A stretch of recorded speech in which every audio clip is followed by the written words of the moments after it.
The UAE government is really investing in the African continent, and at the moment the real problem that we have in Africa is creating jobs, and also preparing the youth for the next generation, because without digital education, without having these young people ready for the coming, at the same time reducing the unemployment. UAE has done it in UAE, and now it is really focusing to support the African continent. And I am a senior advisor. I have worked in Africa for many years with the United Nations for over 25 years.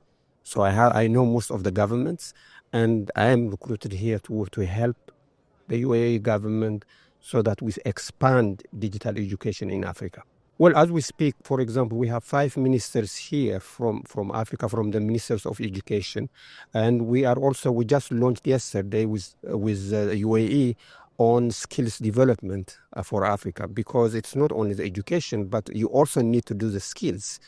So UAE is combining the skills development as well as the education to make sure that the next generation is ready to take the African continent forward. Exactly. There are several ministers, but there are ministers of education that have signed an MOU with the government, with the UAE government. Yesterday they signed an MOU. Actually, 4 of them signed, and then there will be more. But last year also, this started last year, we have 5 ministers last year who came here the same time and signed again. But we are expanding this. Now we are starting with the SADC countries in Southern African region, but my job is to expand it with African Union and with others.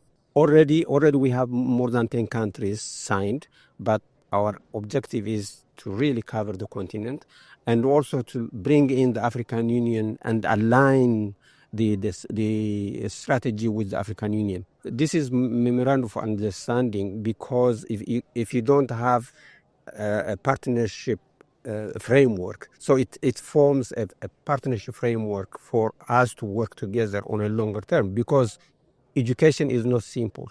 You have to deal with curriculums, you have to deal with internal government systems, and therefore you need that kind of agreement. And the UAE is doing it the right way, by first recognizing the governments, working with them, having the understanding, and then going into the technical aspects. This is actually our hope, is to leapfrog from the old systems, where the challenge that you have in Africa is there are no teachers, there are no schools, there are no books. Now we hope AI will help us to modify the curriculum, and with the digitalization, we can also reach the village. So with curriculum. So if the deficit of teachers and professors and the deficit of textbooks, we are going to fill it through AI-designed, AI-assisted curriculum development.